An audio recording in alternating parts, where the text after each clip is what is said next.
Although the majority of asylum officers are professional, honest, and well-intentioned, there are more than a few who are anti-immigrant and are actively seeking reasons to deny asylum applications. And sometimes they're really sneaky about it. I'm going to tell you in this video about 2 tricks that USCIS officers often use to get you to make mistakes so they'll have an excuse to deny your asylum claim. I'm Brian Manning, and I used to be an asylum officer with the government, but now, as an asylum lawyer, I help immigrants all over the country to secure their future in America through asylum.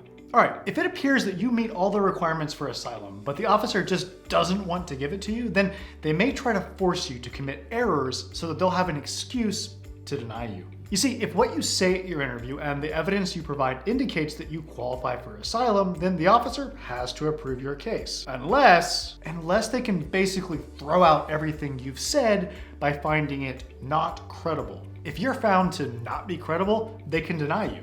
And asylum office guidelines say that a person can be found not credible if they have several so-called inconsistencies in their case. An inconsistency would be where you say in your written declaration, for example, that 4 people attacked you, but then at your asylum interview, you say it was 5 people.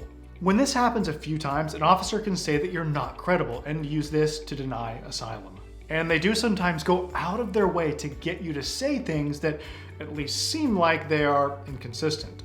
Here are 2 common traps along these lines. First, the officer may question you about things that you said in previous immigration matters. Here's how it works.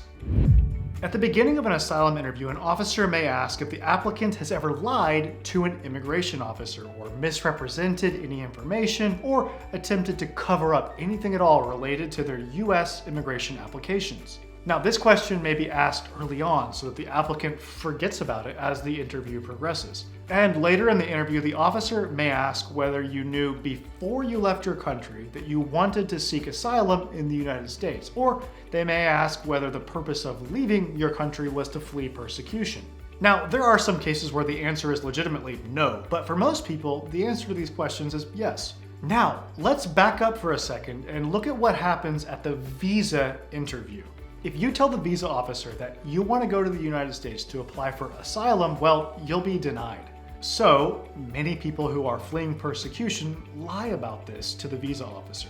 They say they're coming for tourism or to visit family or study or whatever the case may be. Now, here's the thing. This kind of lie is not held against you in your asylum case. The fact that you may have lied to get your visa does not keep you from getting asylum.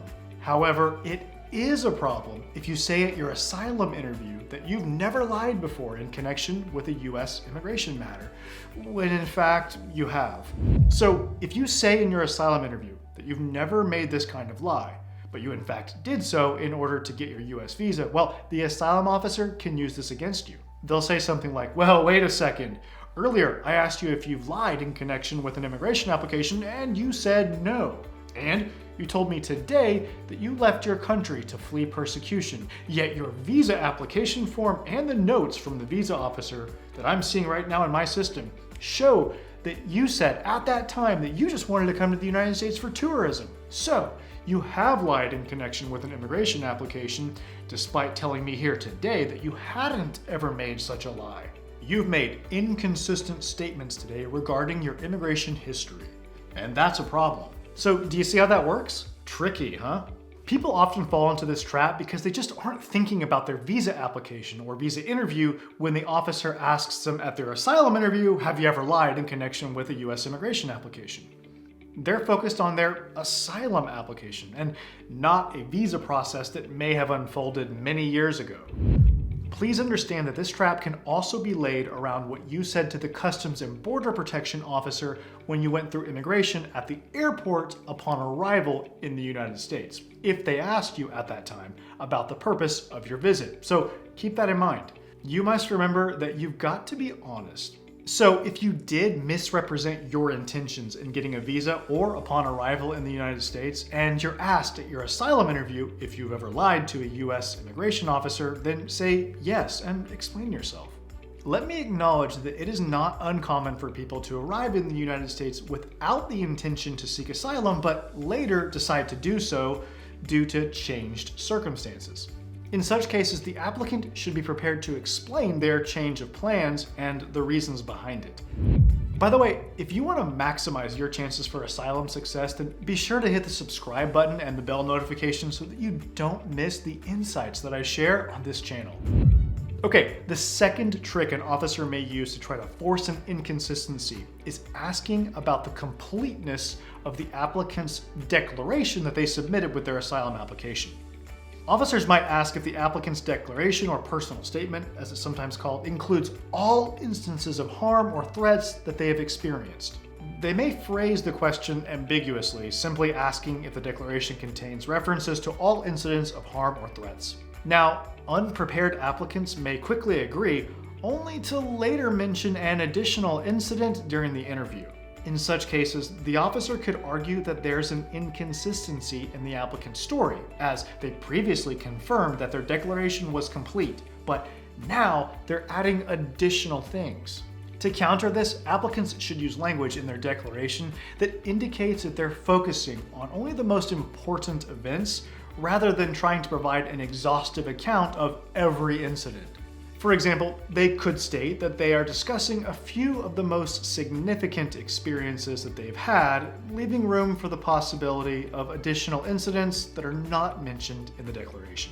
Note also that if you add details at your interview that were not included in your written account of an incident, then the officer may consider it an inconsistency.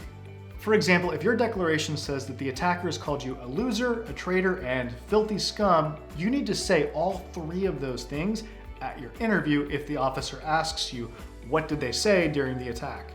If you get that question and you say, well, they called me a loser and a traitor, then the officer is going to ask you, okay, did they call you any other names? And in response, if you say, nope, neglecting to mention that they also called you filthy scum, well, this could be considered an inconsistency. It's also problematic if you add elements, like if you say at your interview that during this incident, they called you 4 bad names when your declaration includes only 3. The bottom line is that you've got to study your declaration before your interview so that your memory will be refreshed as to what exactly happened, so that you won't have inconsistencies in your case. If you're ready to take the next step and get individualized help with your asylum case, then call my office today. The number is 713-352-1593. And remember, we help people all over the country, so it doesn't matter where you are. Call us now to schedule an asylum strategy session so that we can help you secure your future in America through asylum. Again, I'm Brian Manning, and it's an honor to serve you in your asylum journey.